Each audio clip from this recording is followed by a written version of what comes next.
In the recent HBO Harry Potter trailer, we got to see something we've never seen before.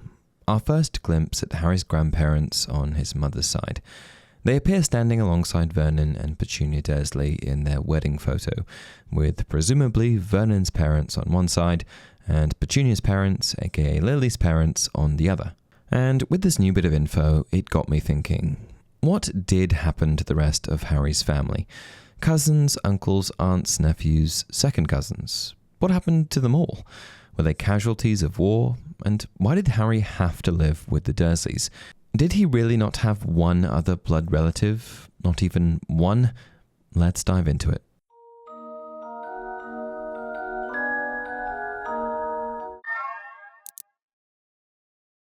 Hey everyone, welcome to another installment of Harry Potter Theory.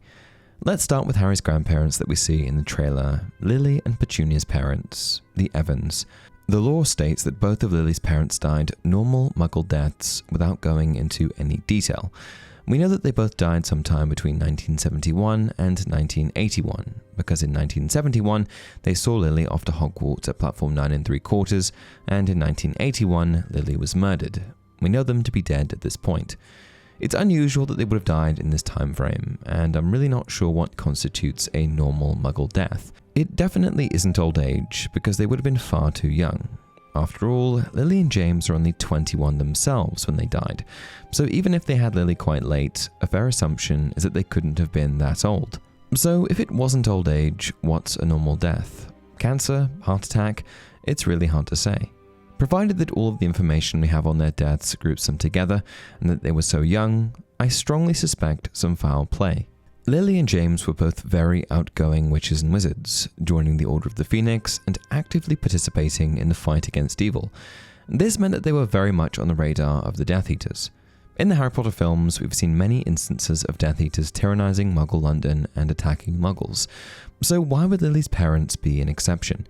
Particularly in the First Wizarding War when Voldemort gained so much traction. My theory is that because Lily was so prominent in the fight against evil, having defied Voldemort 3 times, she made her family a target. And because both her parents were Muggles, they would have had no means of defending themselves, which of course means the Death Eaters could have visited them and ended their lives instantly, and more importantly, easily. In a deleted scene from Harry Potter and the Deathly Hallows, Harry approaches Petunia and says the following in reference to the Death Eaters. They'll torture you. If they think for a moment that you know where I'm going, they'll stop at nothing. To which she responds, you think I don't know what they're capable of? To me, this implies that Petunia knows more about the wizarding world than previously implied. She's initially painted as a little bit ignorant towards everything going on, but really I think that she knows exactly what's happening, because she's experienced it before, with not only Lily, but her parents as well. This would also explain her adamant hatred of everything magical. Magic and the magical world took her parents. The odds that both of Lily's parents would have died relatively simultaneously while she was still extremely young, between active years of the First Wizarding War, I might add, just seems far too unlikely. J.K. Rowling did address this in an interview, but I remain unconvinced. What about Harry's family, his grandparents? Were they killed? No. This takes us into more mundane territory. As a writer, it was more interesting, plot-wise, if Harry was completely alone. So I rather ruthlessly disposed of his entire family apart from Aunt Petunia. I mean, James and Lily are massively important to the plot, of course, but the grandparents? No. And because I do like my backstory, Petunia and Lily's parents, normal Muggle death. If you ask me, I think that Petunia's relationship with the Wizarding world was far more personal and far more complicated than Harry ever realized. From Harry's perspective, Petunia is presented as narrow-minded, dismissive, and ignorant of magic, but the story repeatedly hints that this isn't true. She knows what Dementors are, she knows Azkaban, she knows enough about Voldemort to understand why Dumbledore's howler matters, she knows exactly who that awful boy was when referencing Severus Snape, and most importantly, she knows what Lily's world brought into their family. And that's exactly why I think her hatred goes beyond jealousy. Jealousy explains the childhood resentment, it explains the bitterness of being left behind while Lily went to Hogwarts, but lifelong hatred, so strong that she mistreats her own nephew for years, usually comes from something deeper. And if Petunia watched her parents die young, watched Lily become entangled in a hidden war, and then watched Lily herself get murdered, all while magic sat at the center of it, then her worldview makes a lot more sense. As for other family members on that side, it would appear that, besides Petunia, who Harry inevitably ends up living with, there was simply no others. Lily and Petunia's parents must have been siblingless themselves, or from branches of the family that had already died out entirely. And this of course means that Petunia wasn't just Harry's nearest relative, she was his only relative on Lily's side. No grandparents, no aunts, no uncles, no cousins, no alternate household that Dumbledore could have considered. Just Petunia. But what about James's side? Surely between two young parents, one side of the family would be riddled with cousins, nieces, nephews, uncles, aunts, or at the very least, given their age, great-grandparents. Right? Right? James's parents were Fleamont and Euphemia Potter. They were both pure-blooded and came from affluence. Fleamont was the ancestor of Linford of Stinchcombe, who invented an extensive number of potions. Fleamont himself was also an avid potion maker and created the Sleek Easy's hair potion, which quadrupled the family's gold. Unlike Lily's mother, Euphemia became pregnant with James much later in her life and gave birth to him in March 1960. While their deaths were not particularly interesting either, there is a little more information that has been provided. James's parents were elderly, were getting on a little when he was born, which explains the only child, very pampered, had him late in life, so he's an extra treasure, as often happens, I think. They were old in wizarding terms, and they died. They succumbed to a wizarding illness. That's as far as it goes. There's nothing serious or sinister about those deaths. I just needed them out of the way, so I killed them. It's also revealed that the reason for their deaths was dragonpox, a contagious disease occurring in wizards and witches that can be fatal.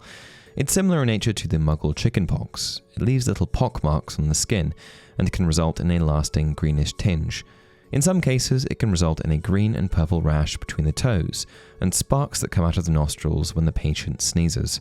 It sort of makes sense that they both would have died from this because they were vulnerable and old, and the disease is very contagious.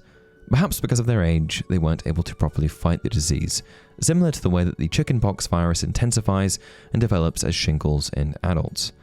I'd also like to point out that for them to have been old by wizarding standards, they must have been absolutely ancient, because as I've established in previous videos, wizards can live a lot longer than their Muggle counterparts. In fact, according to the Ministry of Divine Health, the average wizarding life expectancy was reported at an average of 137 3/4 years old in the mid-1990s. This means that they live an average of 57% longer than humans, who cap out at 79.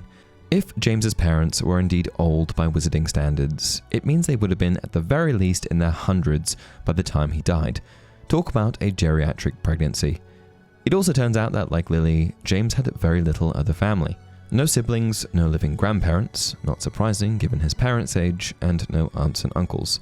This is exactly why Harry has to live with the Dursleys. Even though they treated him horribly, Petunia was Harry's only blood relative, and he had to live with her for Lily's sacrificial protection to keep working. Dumbledore explains this himself. While you can still call home the place where your mother's blood dwells, there you cannot be touched or harmed by Voldemort. He shed her blood, but it lives on in you and her sister. Her blood became your refuge. You need to return there only once a year, but as long as you can still call it home, there he cannot hurt you. Your aunt knows this.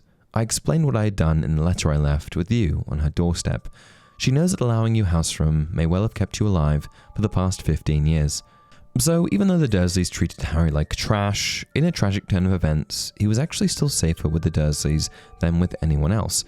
And as it turns out, there isn't really anyone else he could have lived with. Bit hard to believe, but there you go. And while it's certainly tragic that Harry was more or less on his own, in the sense of blood relatives, he did go on to build a loving family of his own with his wife Ginny. And I don't think that any video about Harry's family would be complete without diving into his future family. The plan was, which I really hope I fulfilled, is that the reader, like Harry, would gradually discover Ginny as pretty much the ideal girl for Harry. She's tough, not in an unpleasant way, but she's gutsy. He needs to be with someone who can stand the demands of being with Harry Potter, because he's a scary boyfriend in a lot of ways. He's a marked man. I think she's funny, and I think that she's very warm and compassionate. These are all things that Harry requires in his ideal woman. At first it seemed like Harry and Ginny would never be able to happen. Ginny was his best friend's sister. Harry didn't know what to make of Ginny at first, but after the events of the Chamber of Secrets, he began to see her as more than that, and instead her own confident young person. However, at this stage, he certainly didn't have romantic feelings for her. In 1996, however, all of that changed. Harry's relationship with Cho had recently fallen to pieces, and Harry began spending a considerable amount of time with Ginny at the Burrow over the summer. In his first potions class with Slughorn, the love potion Amortentia revealed he was attracted to something flowery he'd smelled at the Burrow. This smell later turned out to be the smell of Ginny's hair. Furthermore, after witnessing her kissing Dean Thomas, Harry started to feel jealousy, confirming that he did in fact have feelings for her. Shortly after this time period, the pair shared a subtle romance and even exchanged a few kisses. However, it wasn't until after the war that things really picked up. Eventually, the pair got married and had 3 children of their own, continuing the Potter bloodline for many years to come. James Sirius Potter was Harry and Ginny's firstborn child. Although we're not quite sure about when he was born, all records indicate that his birth date falls somewhere between the summer of 2003 and the fall of the following year. As you can probably tell, James Sirius Potter was born with quite a powerful name. His first name is taken from his paternal grandfather, James Potter, who was murdered by Lord Voldemort on Halloween in 1981, and his middle name Sirius was taken from Harry's godfather, Sirius Black III. Unlike Harry's other son Albus, James Sirius Potter never seemed to mind the burden of his names. When Harry named his children, he decided to honor the most important people in his life. Mainly, that meant the many people who sacrificed themselves in order to protect him during Voldemort's dark reign. While Harry's intentions might have been honorable, the burden of bearing those names was often more than his children could handle. But, as we've mentioned, James didn't really seem to mind it all that much. Little has been written about James's childhood, but we can guess a few things. Since both of his parents were powerful magic users, James benefited by growing up in a household rich with culture. Unlike Harry, who was neglected by the Dursleys and kept ignorant of the wizarding world, James was immersed in it. It's easy to imagine Harry, Ginny, and James taking regular trips into the countryside to visit their many friends and former classmates who studied magizoology in the wilderness, or when they didn't feel like trekking into the wild, perhaps the Potters went to Diagon Alley to do some much-needed shopping.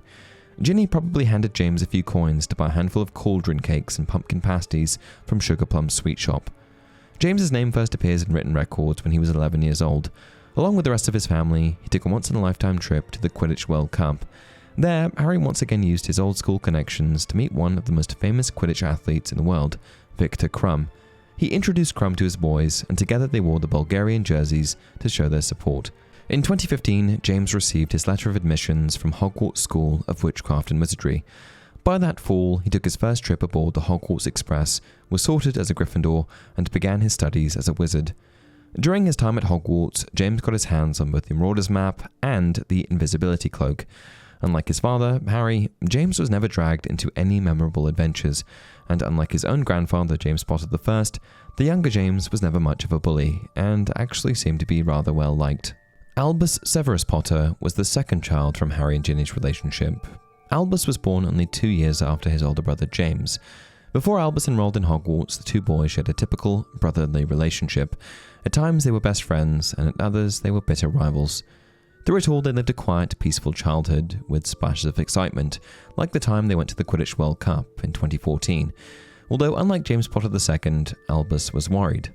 He couldn't help but notice all the stares he received from strangers when they first heard his name. He was named after one of the most powerful wizards in the world, Albus Dumbledore, and one of the most important spies of the Second Wizarding War, Severus Snape.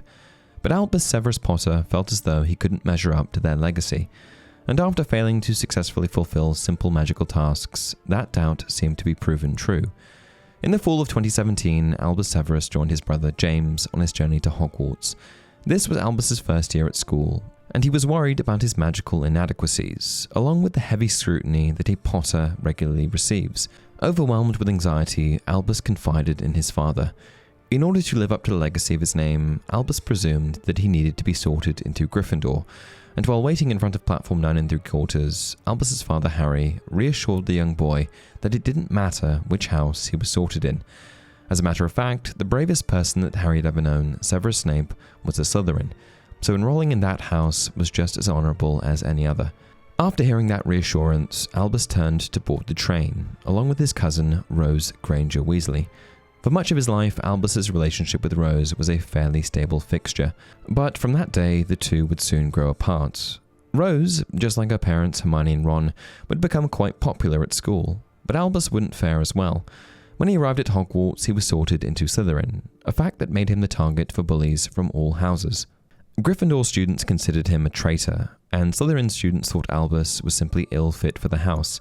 With neither side embracing him, Albus relied on the one friend he made aboard the Hogwarts Express for comfort, Scorpius Malfoy. Together, the pair of quasi-outcasts dared to navigate social life at Hogwarts, but they rarely succeeded. Even as a student, Albus discovered that he couldn't even compare to the lowest-ranking peer in class, much less the great wizards Albus Dumbledore and Severus Snape. Unhappy with his achievements and rejected by his peers, Albus's mental health deteriorated year after year. His parents, Harry and Ginny, weren't entirely ignorant to Albus's struggles, but they didn't know how to help him. Often, Harry would try to lift Albus's spirits by reciting old tales of Harry's childhood heroes and how they handled adversity. But every time Albus heard about Remus, Dumbledore, or Hagrid, the shame he felt for not living up to their legacy grew even worse. In the end, Albus was left with only one choice: rebel. When a strange young woman named Delphi came into his life, Albus and his friend Scorpius decided to join her on an adventure. Together, they would steal a time turner and travel back in time to save the life of Cedric Diggory, a boy who was senselessly killed during the Triwizard Tournament decades prior. But Albus and Scorpius failed to ask Delphi a few important questions before the journey began, and by the time their mission was over, the two boys realized too late that they had been duped. Delphi was never really interested in saving Cedric's life. She wanted to travel back in time to save the life of someone else, Lord Voldemort, because she was his daughter. It took the combined efforts of Albus and his father to undo Delphi's plot. In the aftermath, Albus finally understood how his father Harry had felt during the Second Wizarding War. Instead of comparing himself to Albus Dumbledore, Severus Snape, and to the other heroes who sacrificed their lives, Albus seemed to simply feel grateful for all that they did. Lily Luna Potter was the third and final child from Harry and Ginny's marriage. She was also their only daughter, which must have been a relief after the headaches the two parents received from Albus and James's roughhousing childhood. Lily was born 2 years after Albus, which meant she was 4 years younger than James, the oldest Potter child. As you might have guessed, Lily was also named after many of the most important people in Harry's life. Her first name was taken from Harry's mother, Lily, whose deep magic was responsible for both of Voldemort's deaths. And her middle name, Luna, was in honor of Luna Lovegood, a young witch who aided Harry on his journey to rid the world of Voldemort's Horcruxes. During her younger years, she probably spent her days doing the same things any young witch would, playing around the house, running errands with her parents, and getting herself into trouble. As she grew older, though, she became increasingly fascinated with Hogwarts and the complex legacy that each of its houses possessed. Along with her cousin, Hugo Weasley, she would often fantasize about which house the Sorting Hat would select for her, and by the year 2019, Lily enrolled at Hogwarts, and unlike Albus, who had been sorted into Slytherin, Lily was sorted into Gryffindor, joining her eldest brother, James. And that about sums up everything you need to know about Harry's family. Let me know down in the comment section if I missed anything. Until next time, remember, it does not do to dwell on dreams and forget to live